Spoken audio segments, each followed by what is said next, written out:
CBN Global News. First, the headlines.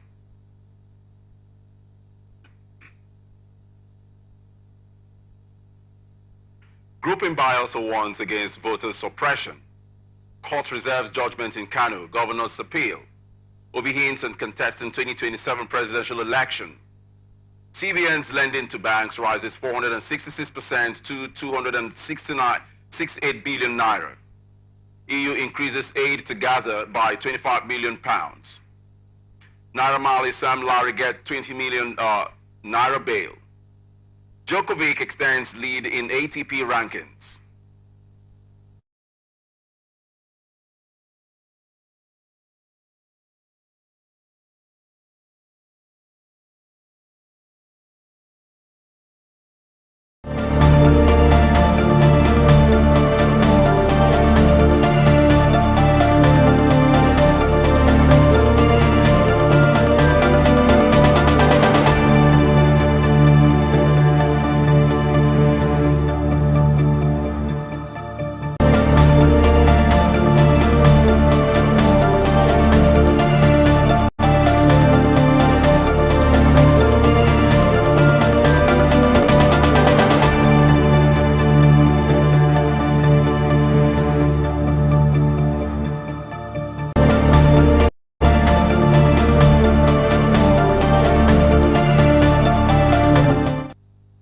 Coalition of youth groups in Rivers State calls on the Inspector General of Police, Kayode Bertokun, to immediately redeploy the State Police Commissioner, Woyi Polycarp Emeka, over his alleged role in the crisis that erupted in the state, leading to the burning of the State Assembly.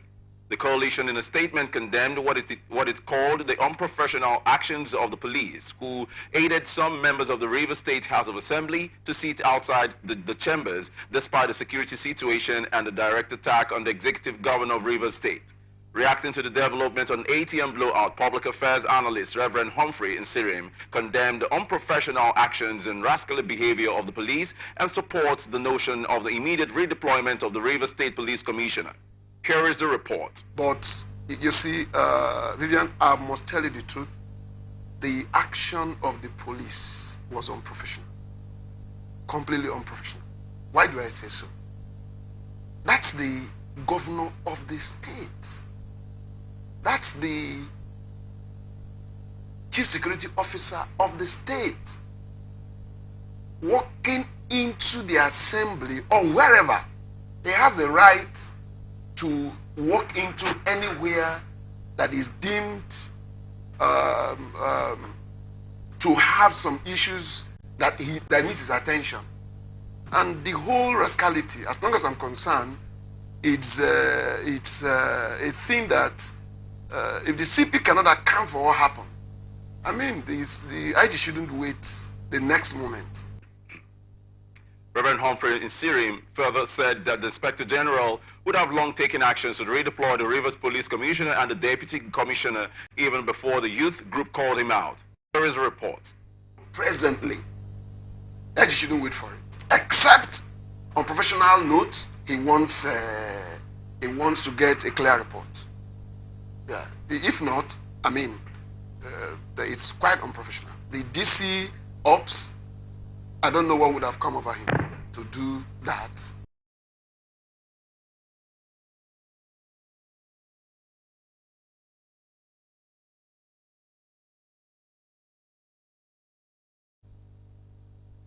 Movement for the survival of his own ethnic nationality in the Niger Delta has warned security agents in charge of the November 11 gubernatorial election in Bayelsa State to avoid being used to intimidate and suppress eligible voters.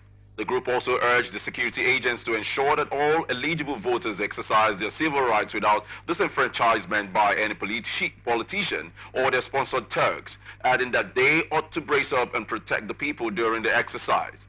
In a statement issued on Monday in Yenagua, National Secretary of Mosien, Ambassador Winston Amain, maintained that there is always life after everyone's election, and as such, the actors and non-actors alike should shun every move that could lead to a breach of the existing peace in the state.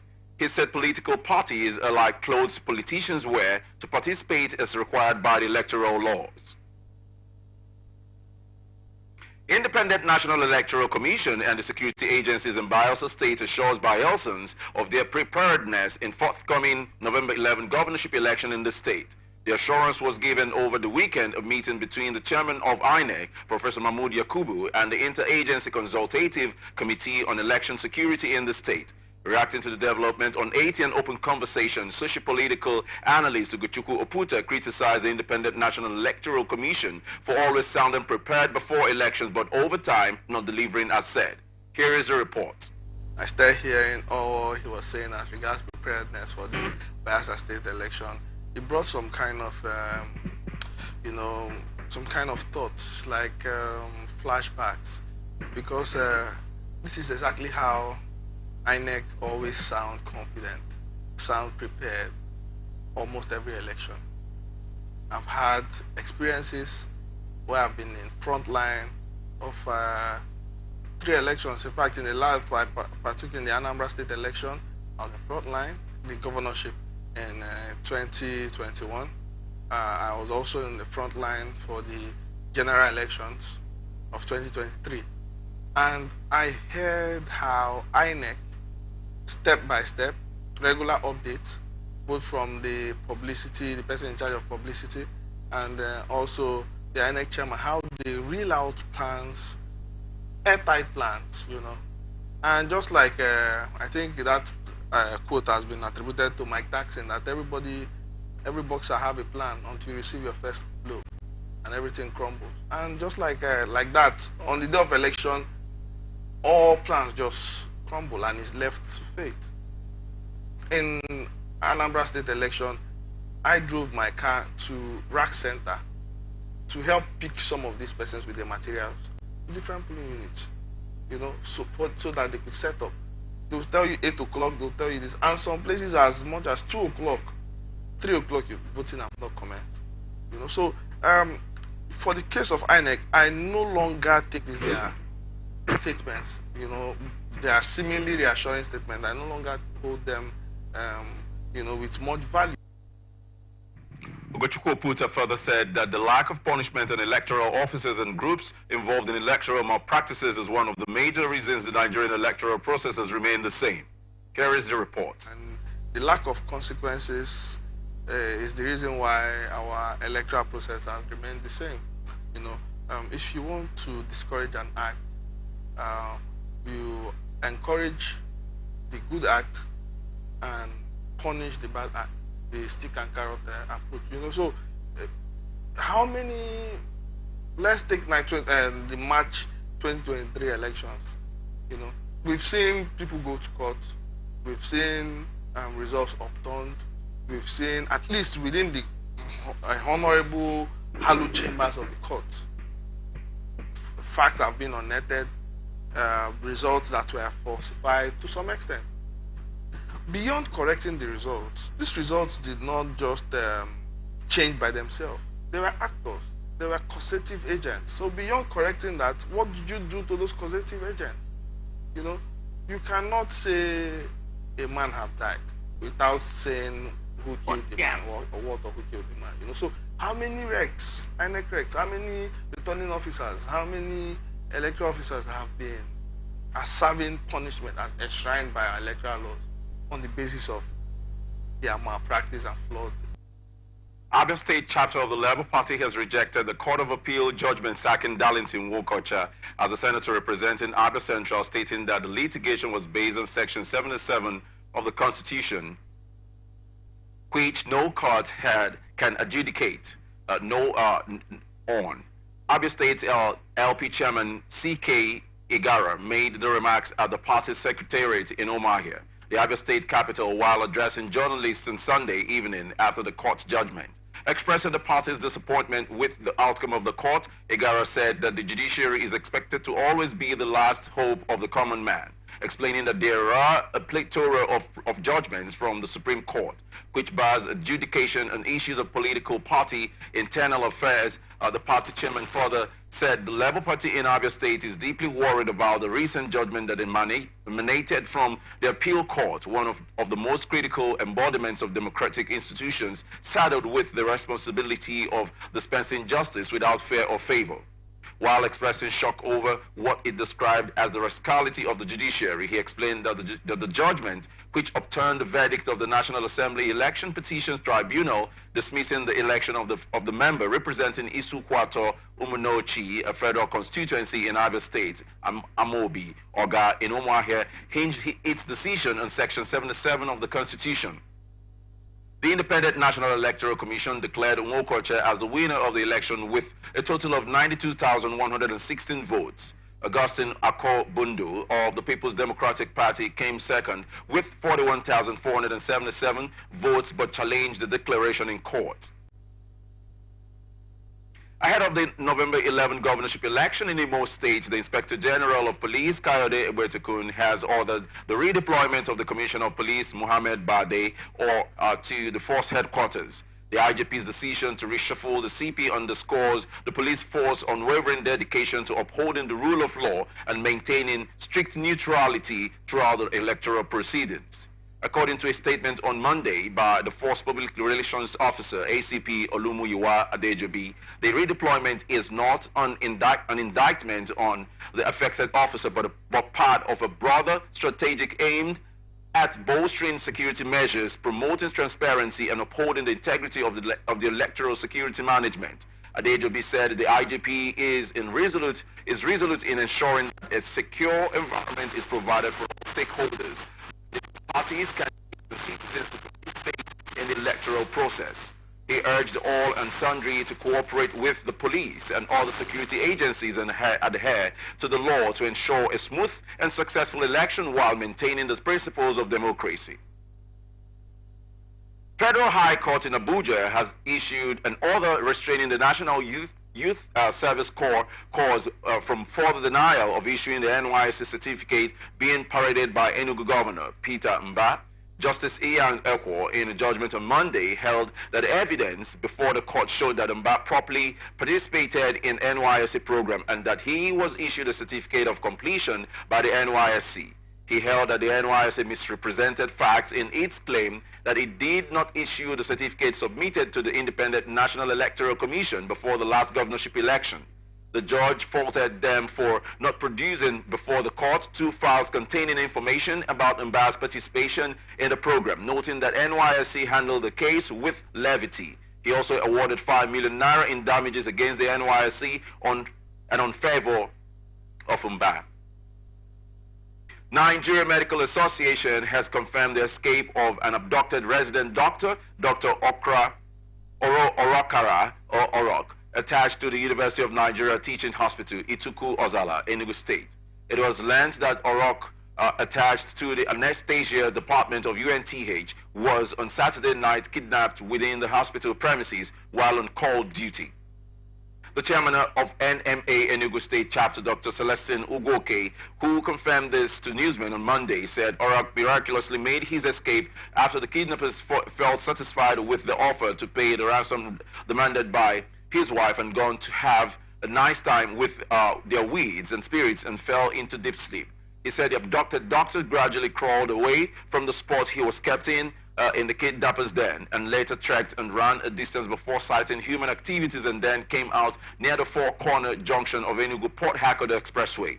The chairman threatened that any more abduction of doctors in UNTH, doctors in the teaching hospital, would totally down tools, adding that these one would be extended to all the tertiary hospitals in the state. Efforts made to get the spokesperson for Enugu State Police Command, DSP Daniel Ndukwe, to speak on the matter proved abortive, as he did not speak several calls made to his cell phone.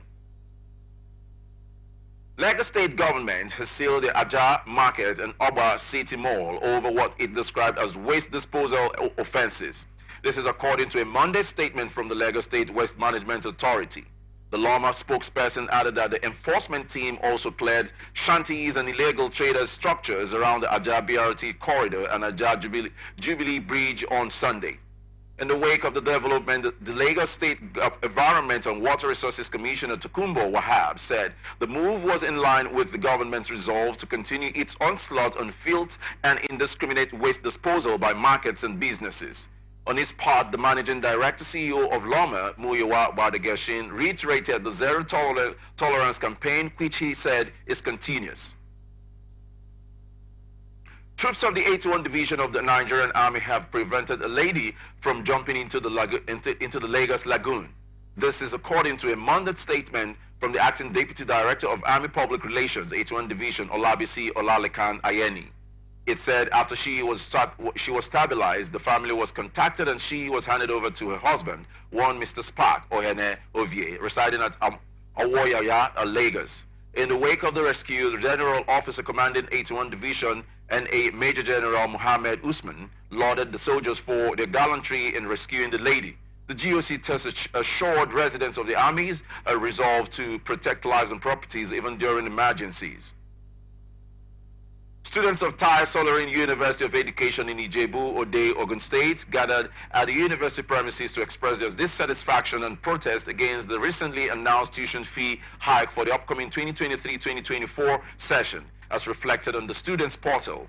The Students' Union President, Akin Jetan Emmanuel, said the protest aims to send a strong message to the university management. It was gathered that the school management raised the tuition for new students enrolled in education courses from 76,500 naira to 230,000 naira, and from 76,500 naira to 180,000 naira for returning students. The school fees for fresh students stored in pure courses were increased from 80,500 naira to 90,500 naira to 240,000 naira, and from 80,500 naira and 90,500 naira to 190,000 naira for returning students.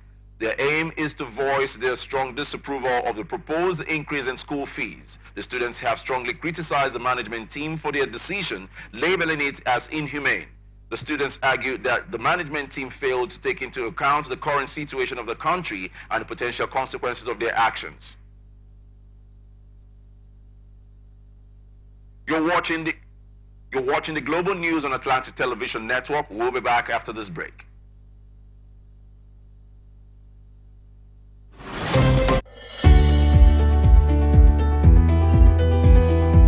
People into the country illegally. That is amazing. Honorable You human on the point of order. Honorable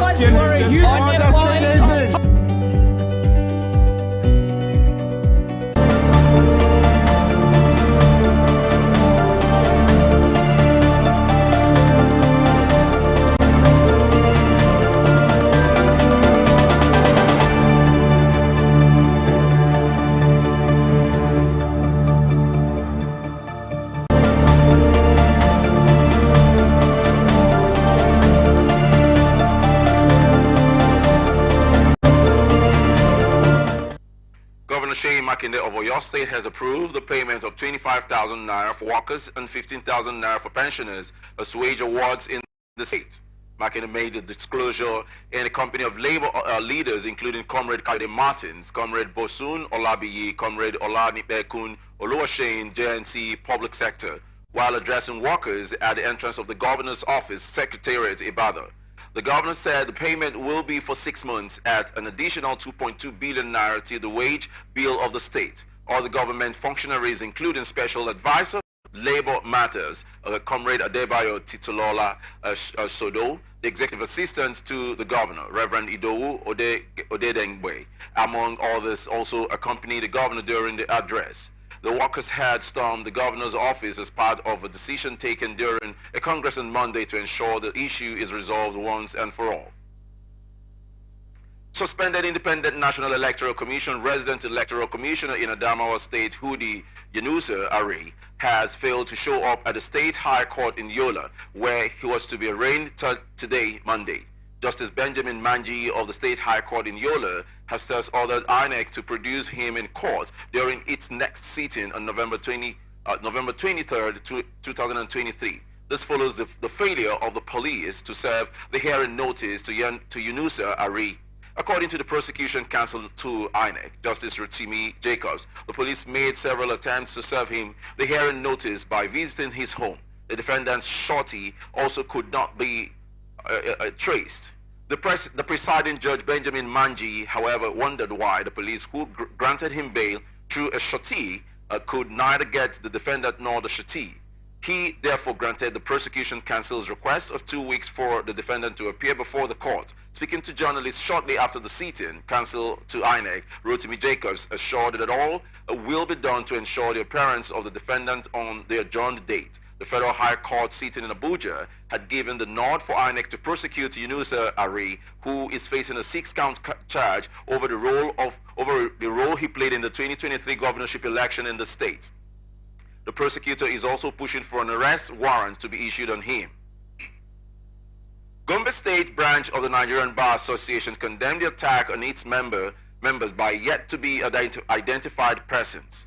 Our correspondent reports that the Upper Area Court's Judge 3, Ayuba Buba Dallas, Barrister Usman Yahaya, and Abuba Dallas staff were attacked and injured on Saturday. Reports has it that the court usually conducts a fiscal assessment of issues relating to land disputes to ascertain the cause of conflict. However, Buba Dallas and his staff were attacked when they embarked on the tour to take the land measurements to ascertain the rights of the parties before it. An eyewitness who narrated the incident to our correspondent revealed that they were attacked by villagers. At least 9 farmers were slaughtered and scores declared missing when suspected members of Boko Haram terrorists invaded Koshebe, Karakol, and Bulin communities of Jere and Mafa local government areas of Borno State. Most of the victims are rice farmers from the Zambarami ward of Jere Council area who had gone to field to harvest their crops, even as scores are still missing. Nearly 3 years ago, precisely in November 2020, some terrorists invaded the same rice field and massacred about 73 farmers with scores missing. Confirming the incident, a member representing Jere at the National Assembly, Honorable Ahmed Satomi, said the renewed attacks, especially on poor farmers, were very alarming. He therefore sympathized with the families of the victims and prayed to Allah to grant Al-Janatul Firdaus to the deceased. Satomi also said that combined efforts by security agencies, hunters, men of the Civilian Joint Task Force, and other stakeholders is ongoing in searching for the missing ones. Our correspondent observed that during the harvesting period, Boko Haram terrorists have intensified a series of successful attacks and killing of farmers in Bama, Goza, Mafa, Konduga, Gamboru, Ngala, Dikwa, Mate, Jere, Maiduguri, Metropolitan Council, Mongono, Kaga, and many local government areas in Borno State without confrontation. Court of Appeal in Abuja has sacked Musa Iyasu Kwankwaso of the All Progressives Congress and reinstated Yusuf Umar Dati of the New Nigeria People's Party in the Kura Madobi Garoon Malam Federal Constituency election. The 3-panel led by Justice Tunde Oyebanji Awotoye allowed an appeal by Yusuf Dati and averred that the tribunal was wrong to have counted the date of the appellant's resignation on the date of his party's primary election and that Section 77 of the Electoral Act was misapplied, saying no court has jurisdiction on the issue of membership of the party. Governor Abdullahi Sule of Nasarawa State has called for a more realistic and sustainable law to reposition the mining sector. He also stressed the need for re-emphasizing that Nigeria's future lies in solid minerals and agriculture. Governor Sule made the assertion while hosting the members of the House of Representatives Committee on Solid Minerals at the Government House, Lafayette, the state capital, on Sunday. According to him, a holistic review of the various aspects concerning mineral deposits in the country with the view to evolving a homegrown solution that will consider the peculiarities of each of the states of the Federation. The Chairman House of Representatives Committee on Solid Minerals, Mr. Gaza Jonathan Werfui, stated that Nasarawa State, being the home of solid minerals, is the first port of call for the committee. Troops of the Joint Task Force Northwest Operation Hadarin Daji operating in Zamfara State have killed scores of bandits who attempted to attack Garazal village in the Bungudu local government area of the state. A competent source close to the military informed our correspondents that the troops of the OPHD received a timely response to the distress call about a large number of armed terrorists attacking Garazal village last Saturday. According to the source, on approaching the village, the troops were ambushed by armed terrorists. Reacting to the development on ATN Society Watch security experts Ijonama Mbon Amon commended the good work and skills of the Nigerian military as they have in recent times been overpowering bandits. Here is a report. And these are the good news we want to be hearing, like Nigeria military has killed like 100 the bandits or the Boko Haram. Maybe in the midst of killing about 100 of them, maybe one military man can have casualty and all that. He differentiates the difference between the Nigeria army and all that, who are professionals, and all these people who forcefully take arms to fight against. Eugene Amon further called on the Nigerian government to be more proactive in implementing realistic measures to bring crime to its minimum level. Here is a report. For me, the government need to still use a very proactive and aggressive measures to minimize it, so that you can now try to see how to make a plan to reintegrate those who are willing to make a U-turn back to the society. Otherwise, for now, if you bring them to the society, they are going to, bring small people and introduce into that evil activities they have been. Joint Task Force of the Federal Capital Territory Administration has handed down a one-week ultimatum to squatters in Abot Duse Pantaka Duse district of FCT. Coordinator of the team and Director of Development Control, Mukhtar Galadima, who was at the scene on Monday to interface with the squatters, noted that the task force received an intelligence report on increased robbery in the area. Galadima noted that the place was demolished before by previous administrations and that more recently a lot of sensitization had been carried out to get the squatters to relocate or face demolition within the next 1 week. Explaining that the place has been allocated for residential purposes, Galadima said the team would clear it for the owners to take over their plots and develop them accordingly, adding that illegal squatters should respect the constituted authority. Secretary Command and Control in the FCTA, Dr. Peter Olumiji, on his part explained that the task force has been receiving reports of criminal attacks on an estate in the area, adding that once the illegal settlement is cleared, the crime rate within the district will be reduced.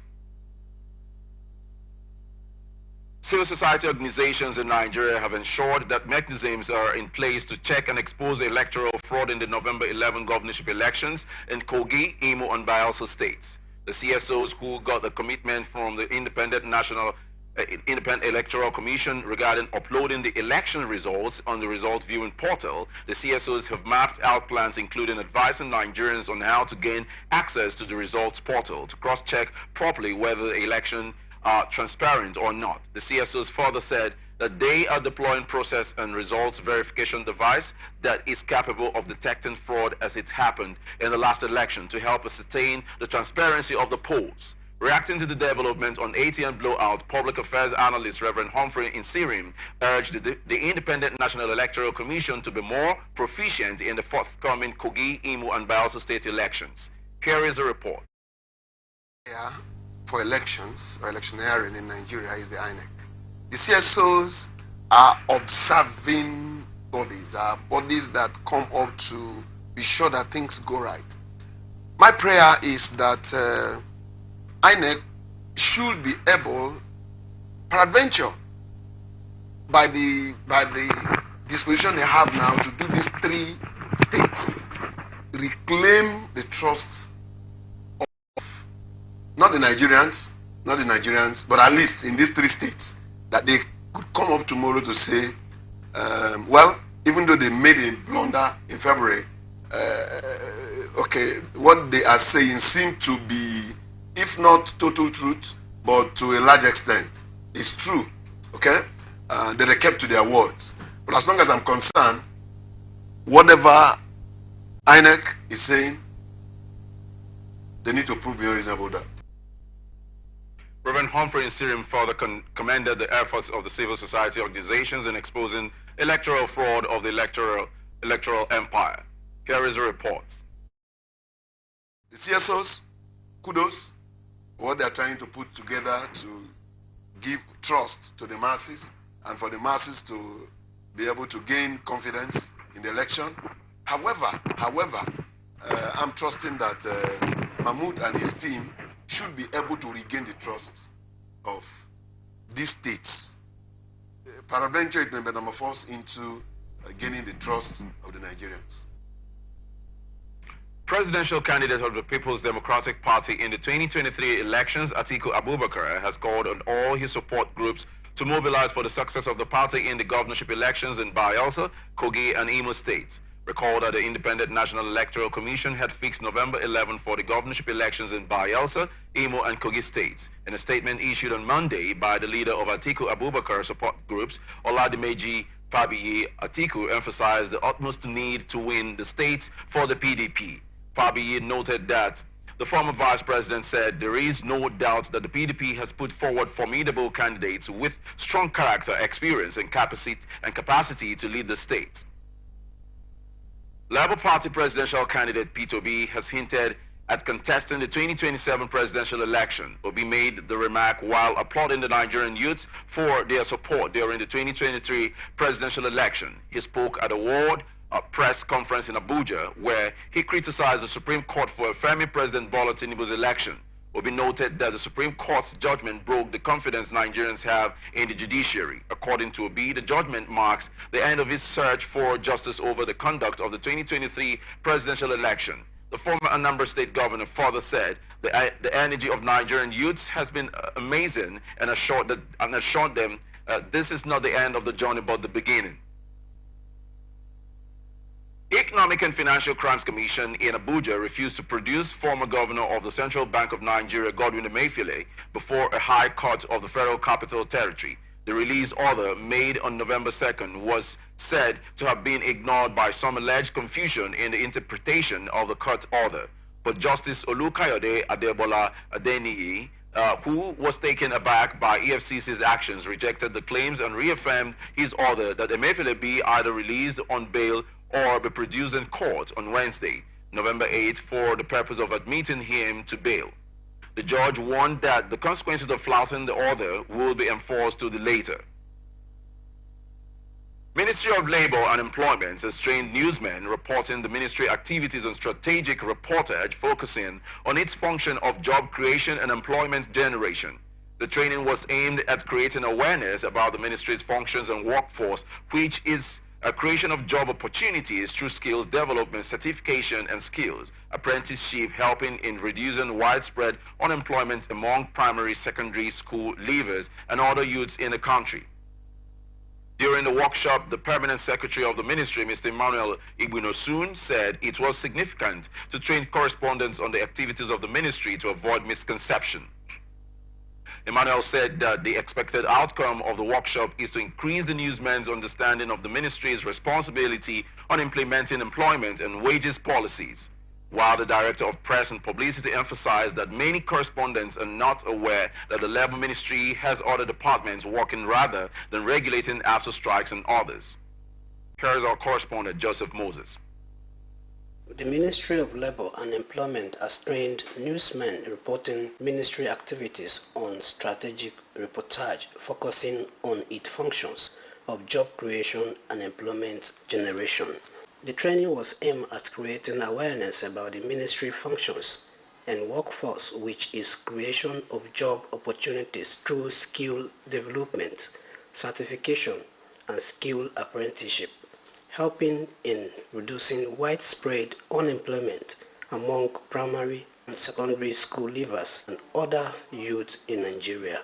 During the workshop, the permanent secretary of the ministry, Mr. Emmanuel Igbinosun, said it was significant to train correspondents on the activities of the ministry to avoid misconception. The workshop flows from the understanding of the importance of disseminating correct and strategic information on the activities of government in different sectors in order to avoid misperception.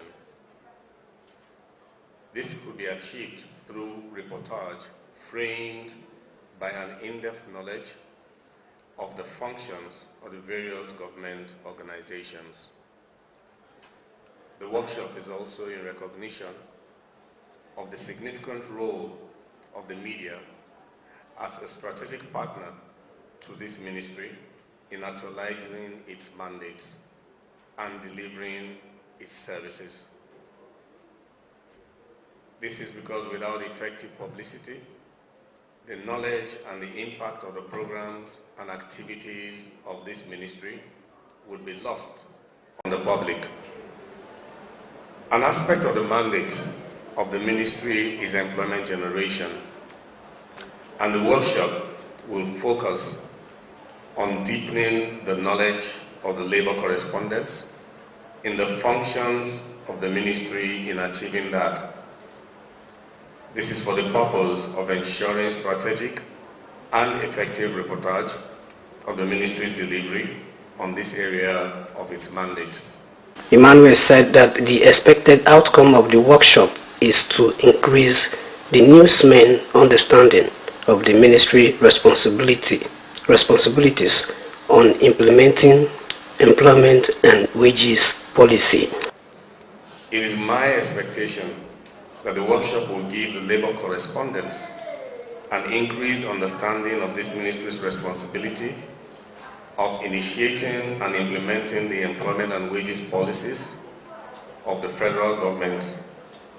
It will also examine the policy initiatives deployed to boost employment generation in the country, such as the National Employment Policy and National Electronic Labor Exchange, which can be accessed at nelex.gov.ng. It will examine the activities of the ministry in achieving national employment goals through generating decent and productive employment, especially facilitating the acquisition of skills to empower and generate employment for youth and the unemployed. It is to be noted, ladies and gentlemen, that the relevant departments tasked with delivering this area of the ministry's mandate are the Employment and Wages Departments and Skills Development and Certification.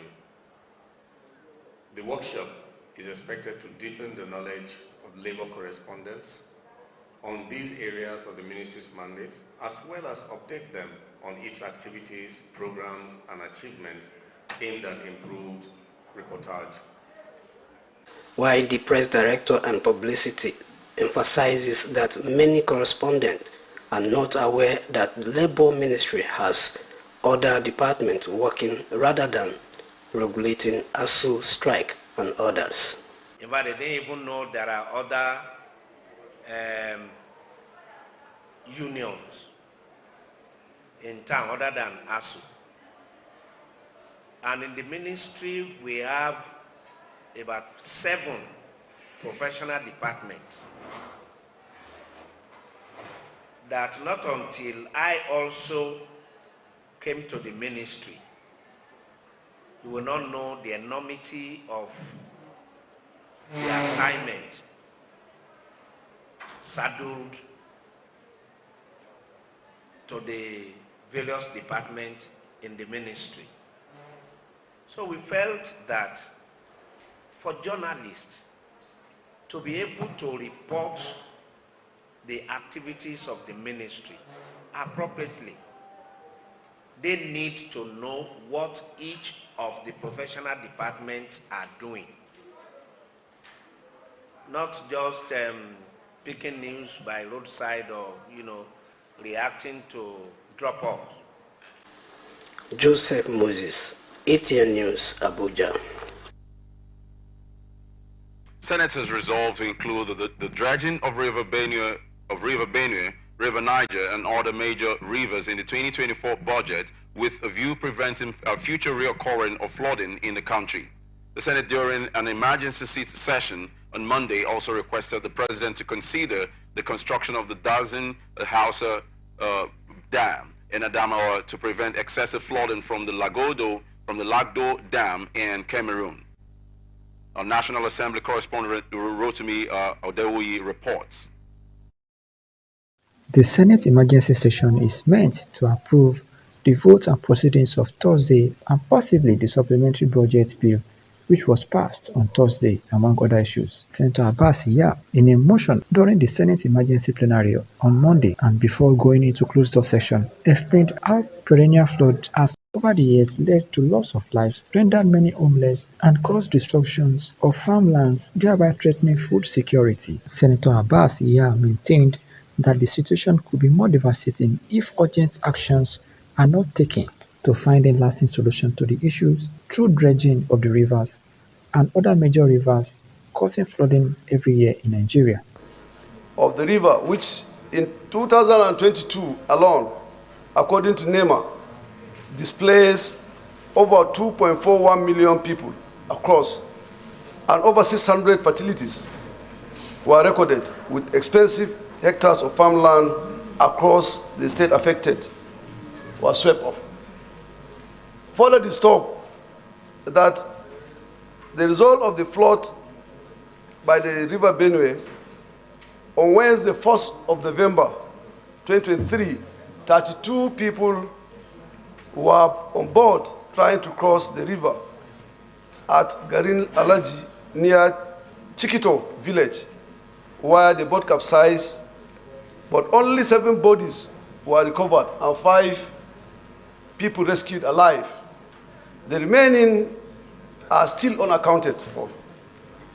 2, urge the President to also facilitate the construction of Dasin Hausa Dam, proposed to be in full for the local government to curtail potential risks of excessive flood from Lagdo Dam in Cameroon.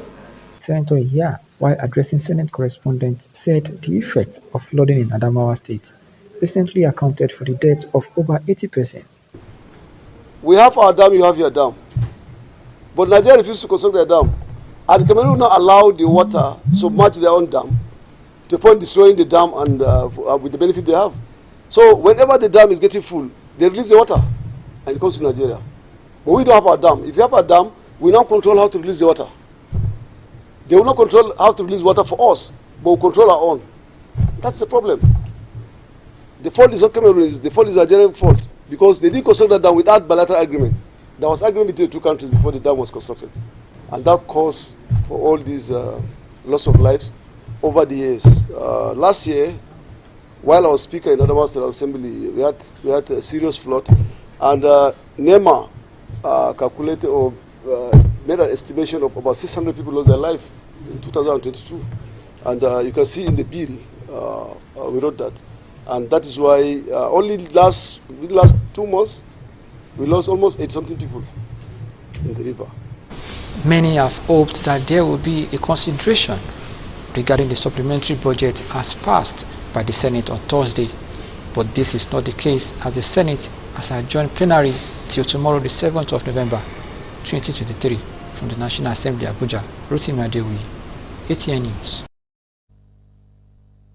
Senate has urged the Nigerian police force to thoroughly investigate the circumstances leading to the death of a toddler, Master David Udo, a pupil of a crèche in a nursery school in Aba, Abia State.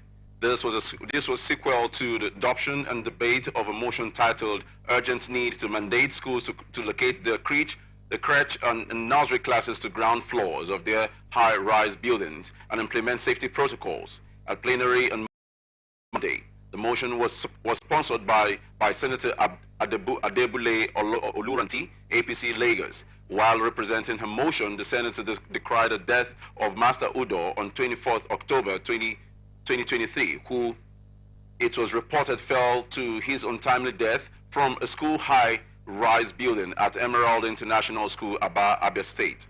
She explained that the incident brought to the fore the issue of safety in schools, particularly for babies and toddlers in crèche and nursery schools across Nigeria. She admitted that accidents do occur, including falls from multi-floor buildings in schools, resulting in injuries, temporary or permanent disabilities, and in some cases, like the case at Endpoint's death. In his contribution to the debate, Senator Victor Ume, LP Anambra, said that the death of the toddler exposed negligence in the system of relevant authorities. In his contribution, Senator Morrow equally called for the enforcement of proper designs for school structures. Senator subsequently observed a minute silence in honor of the deceased. Now, business news. Banks' borrowings from the standard lending facility of the Central Bank of Nigeria increased year-on-year by 466% to 268.3 billion naira. as at end of October 2023 from 47.35 billion naira as at October 2022, reflecting the increase in currency outside banks. The Apex Bank has two short-term lending windows for banks and merchant banks, namely SLF and repurchase. CBN Money and Credit Statistics data showed that currency outside banks stood at 2.35 trillion naira as at September 2023, having risen by 195% since January 2023, when it declined to 792.18 billion naira due to the redesign of the 200 naira, 500 naira, and 1000 naira notes. However, further details of the statistics from the CBN financial data also showed that banks' deposits in the CBN Standard Deposit Facility increased to by 465% to 5.29 trillion naira as at October ending of 2023, from 935 billion naira as at October 2022. Meanwhile, the CBN's foreign exchange sales to Nigerian foreign exchange markets, small and medium enterprise and invisibles declined by 121% to $2.92 billion in the second quarter of 2023 from $3.7 billion in the second quarter of 2022. Banks have recorded another round of extraordinary profits against the backdrop of foreign exchange revaluation gains arising from the depreciation of the naira. The financial reports turned in the regulators by leading banks indicated a profit before tax of 2.292 trillion naira just in the 9 months of 2023. About 63.6%, amounting to 1.47 trillion naira of the profit, came from foreign exchange related transactions. The same banks made just 225.416 billion naira in the corresponding period of 2022, indicating forex profit growth rate of 546.5%. Meanwhile, according to details of the financial reports of the 9 banks released by the Nigerian Exchange Limited, NGX, the profit of 2.292 trillion naira also shows a staggering increase of 156.4% against 897.71 billion naira recorded in the corresponding period of last year, 2022. Now to international tidbits. South African government said on Monday it would recall all its diplomats from Israel to signal its concern over the situation in Gaza. Kumbolzo Shazvani, a minister in the president's office, told a press briefing that all diplomatic staff in Tel Aviv would be asked back to Pretoria for consultations without providing further details. Fighting has raged in the Gaza Strip for about a month since Hamas militants launched an unprecedented attack over the border from the territory into Israel on October 7. More than 1,400 people, most of them civilians, have been killed in Israel since the attack, during which Hamas took more than 240 people hostage. In response, Israel has relentlessly bombarded Gaza and sent in ground troops with the health ministry in the Hamas-run Palestinian territory, saying more than 9,700 people have been killed, also mainly civilians. Separatist rebels have killed around 20 people, including women and children, in an attack on a village in one of Cameroon's restive Anglophone regions. The overnight assault occurred at Ewekau village, western Cameroon, the scene of deadly clashes between rebels and government forces for 7 years. Cameroon's primarily English-speaking northwest and southwest regions have been gripped by conflict since separatists declared independence in 2017.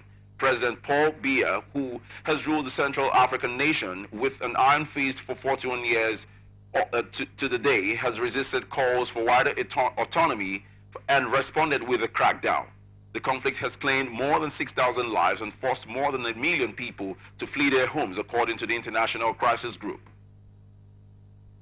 European Commission President Ursula von der Leyen says the EU is increasing its humanitarian aid for Gaza by 25 million euros. Von der Leyen said flows of aid into Gaza from Egypt remain too small, and the EU was working on setting up other possible routes, including deliveries via sea from Cyprus.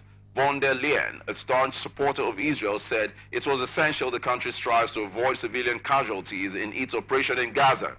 Von der Leyen told diplomats that even as conflict rages, there needs to be a perspective for a two-state solution.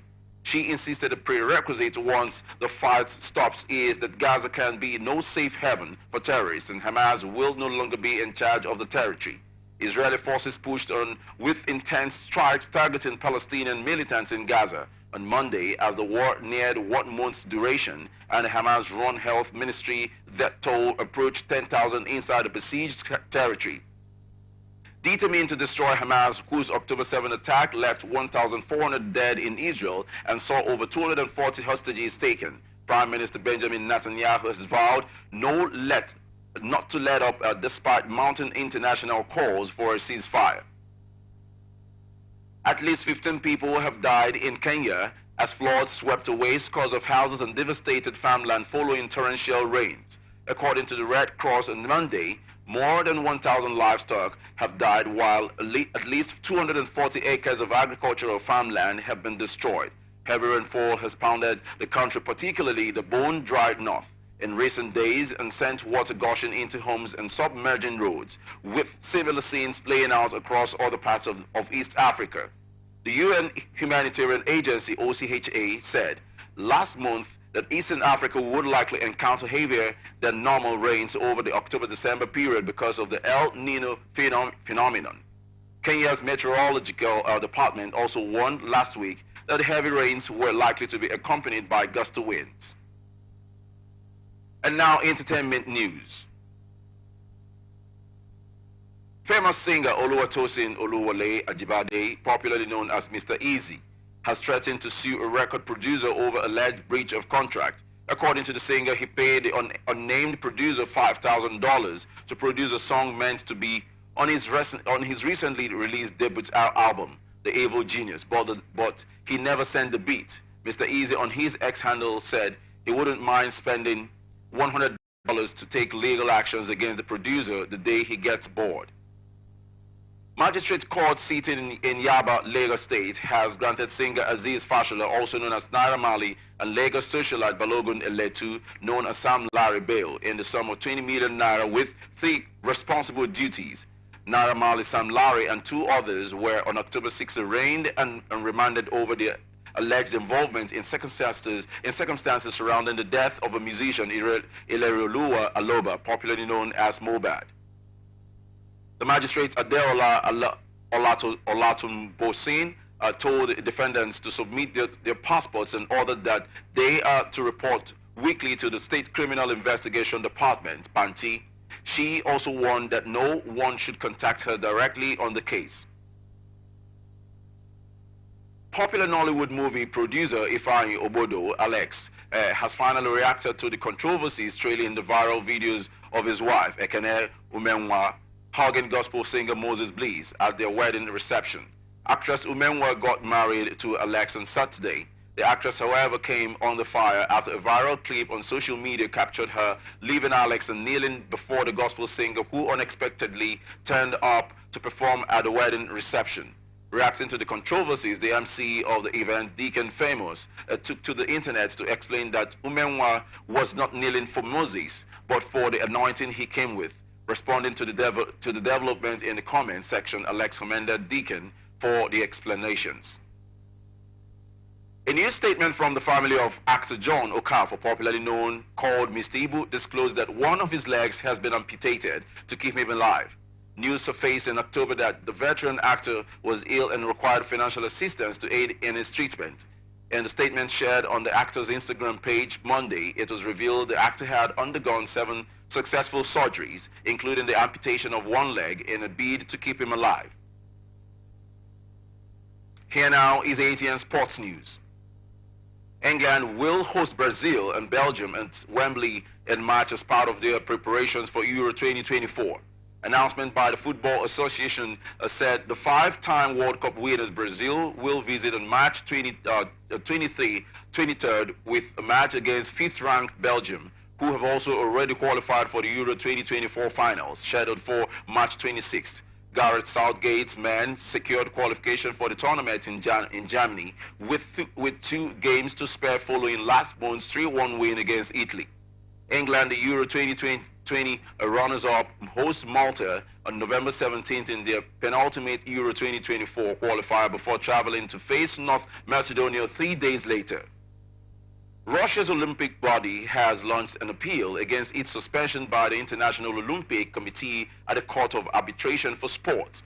According to the Sports Tribunal, in its appeal to the Swiss-based court, that the Russian Olympic Committee requests that the challenge decision be set aside and that it be reinstated as the National Olympic Committee, recognized by the IOC, benefiting from all rights and prerogatives granted by the Olympic Charter. The IOC suspended the Russian Olympic Committee on October 12th for violating the territorial integrity of the membership of Ukraine by recognizing illegally annexed territories. ROC has recognized regional organizations from 4 Ukrainian territories annexed since Russia's invasion began in 2022.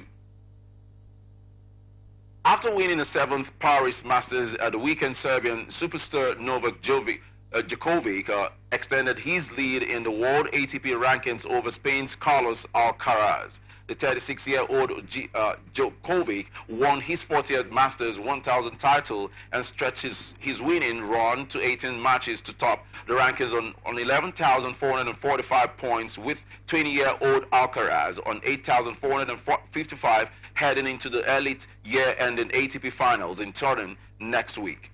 Denmark's Holger Rune and the loser of the week, dropping 3 places to 10th after his quarterfinal loss to Djokovic. His slip allowed Casper Ruud of Norway to jump 1 spot to 7th, Germany's Alexander Zverev to climb to 8th, and American Taylor Fritz to move to 9th. And that's the global news for tonight. Before we go, another look at the major stories. Grouping by also warns against voter suppression. Court reserves judgment in Kano governor's appeal. Obi hints on contesting 2027 presidential election. CBN's lending to banks rises 466% to 268 billion naira. EU increases aid to Gaza by 25 million euros. Naira Marley Sam Larry get 20 million naira bail. Djokovic extends lead in ATP rankings. I am Basil Chadamba.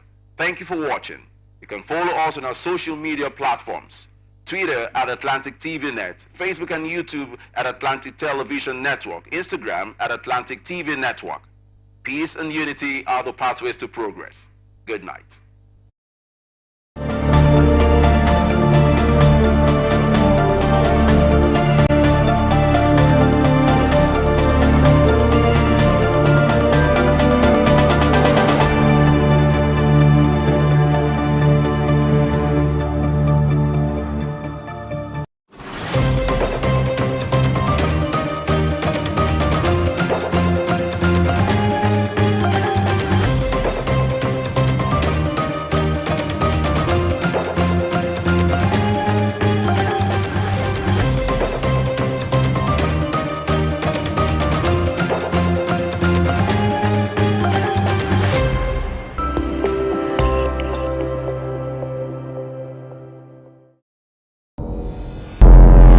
Every day, our lives are changed by history.